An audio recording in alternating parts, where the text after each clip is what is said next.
देख रहे हैं सुदर्शन टीवी। मध्य प्रदेश राजस्थान, एक साथ एक आवाज, न पक्ष न विपक्ष, सिर्फ निष्पक्ष समाचार। रतलाम में एक बार फिर धर्मांतरण का मामला सामने आया है। यहाँ के अमलीपाड़ा गांव में एक शख्स पर धर्मांतरण करवाने के आरोप लगे हैं। इस शख्स को पुलिस ने हिरासत में लेकर पूछताछ शुरू कर दी है। आरोप है कि गांव के खेत में बने एक बड़े से हाल में यह शख्स ग्रामीणों का इलाज के नाम पर उनका धर्मांतरण करवा रहा था। इस बड़े हॉल को चर्च का रूप देकर सजाया गया है।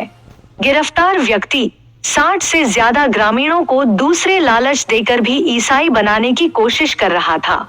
दरअसल आज दोपहर हिंदू संगठन के कार्यकर्ताओं को जब पूरे मामले की शिकायत मिली, कार्यकर्ता जब मौके पर पहुंचे तो हंगामा खड़ा हो गया।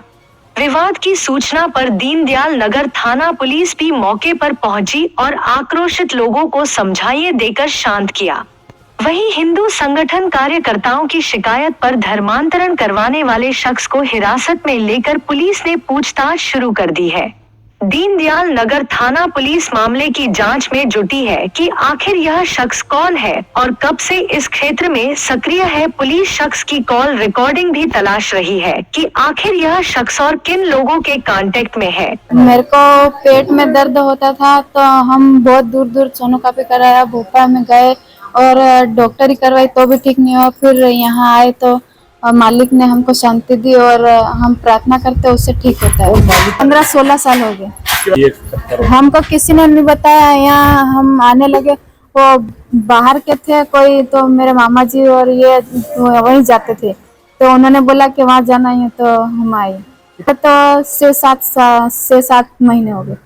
प्रार्थना में कुछ नहीं, मालिक हमको दुआ दे, मालिक हमको बुद्धि दे, ज्ञान दे, बुद्धि दे, हमको ठीक कर, ऐसे प्रभु यीशु मसीह। कैसे इलाज नहीं, मालिक सब मिले के प्रार्थना करता है, ऐसे प्रार्थना करता है। मालिक दुआ में को सुधार कर, सुधार कर, सुधार कर, सुधार कर, सुधार कर। आप ना आप उठने फिरने लगे मसीह की। हाँ, परमेश्वर क्या बताते हैं आपको करने की प्रार्थना? प्रार्थना बाइबल में है, जो बता बाइबल में है, जो हमारे मालिक विश मदद देन, विश बुद्धि देन, वैस प्रार्थना करा। रतलाम दीनदयाल नगर थाना अंतर्गत अमलीपाड़ा करके गांव है। गांव के पटरी पार समीप एक खेत के अंदर शायद तथाकथित रूप से काफी समय से एक चर्च बना रखा है, जहां पर आज जैसे सूचना प्राप्त हुई संगठन द्वारा, तो वहां पर हमने जब गए और वहां हमने जब जाकर देखा तो लगभग 200 से 300 आदिवासी महिलाएं और पुरुष लगभग वहां पर प्रार्थना सभा में बैठे थे। और वहां पर लगभग इस प्रकार के सेवा के नाम पर और उनके उपचार का नाम पर ऐसे लोगों को भी बिठा रखा था जिनको सैयद का नाम पर धर्मांतरित किया जा रहा था।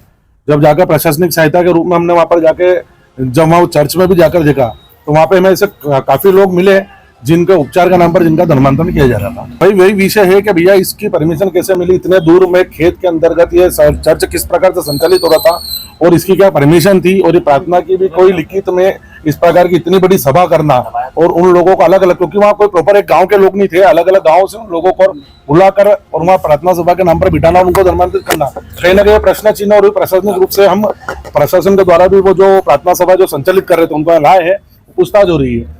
हमारा प्रश्न ये है कि जो इतने दूरी पर और खेत के बीच में जहाँ पर लगभग कोई जनमानस जा नहीं सकता आसानी से, वहां पर इस प्रकार से चर्च कैसे संचालित हो रहे हैं। फंडिंग वगैरह यही कि बीमारी के नाम पर, क्योंकि अधिकतर जो मिले सब उपचाररत ही बीमार लोग थे जो अपने शारीरिक रूप से बीमार थे। किसी का लकवा था, किसी के कोई गर्भवती महिलाएं भी वहां थी। अलग अलग लोगों को जिनको शासकीय रूप से जो सहायता मिलती है उपचार की, वो उपचार ना देते हुए वहां पर प्रार्थना के रूप में उपचार देकर उनको कहीं ना कहीं अपनी तरफ धर्मांतरित करने का कार्य किया जा रहा था।